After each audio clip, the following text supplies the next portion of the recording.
Assalamualaikum warahmatullahi wabarakatuh. Perkenalkan, nama saya Winnie Alia Nurfirial dari kelas 11.1. Di sini saya akan menjelaskan tugas sejarah tentang perlawanan rakyat Aceh terhadap Jepang. Jadi latar belakang terjadinya perlawanan rakyat Aceh terhadap Jepang itu telah terjadi sejak awal pendudukan Jepang di Indonesia, terutama di Chot Plieng, Lok Seumawe.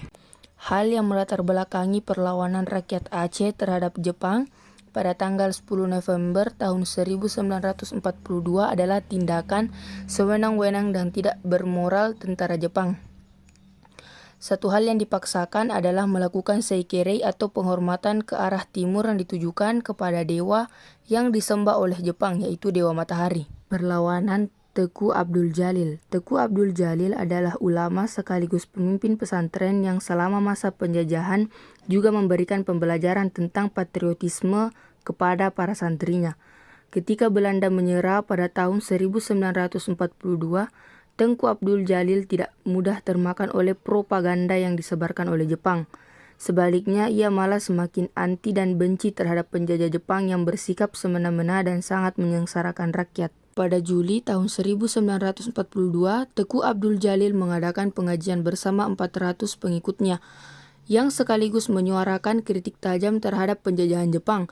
Keesokan harinya ia langsung diundang menghadap polisi Jepang karena dengan sangat terbuka menghimpun kekuatan untuk melakukan perlawanan.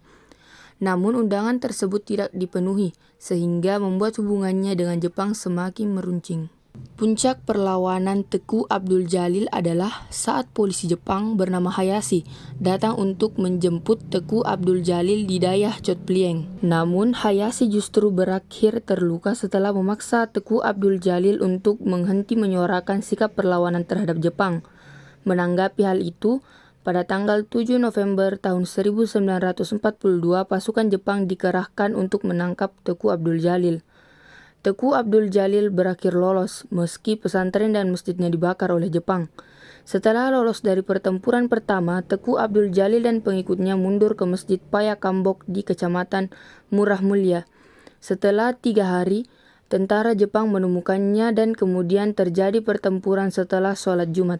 Akhirnya pertempuran itu berhasil dimenangkan oleh Jepang karena pihak Teku Abdul Jalil kalah dalam jumlah pasukan ataupun persenjataan.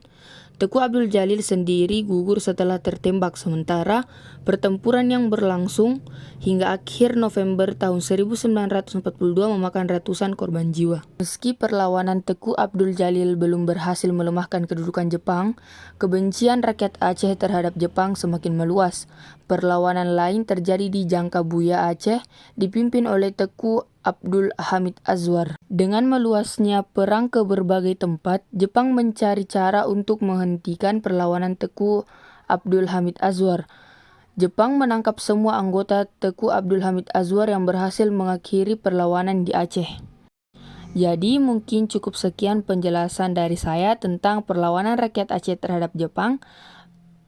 Kurang dan lebihnya mohon dimaafkan. Wassalamualaikum warahmatullahi wabarakatuh.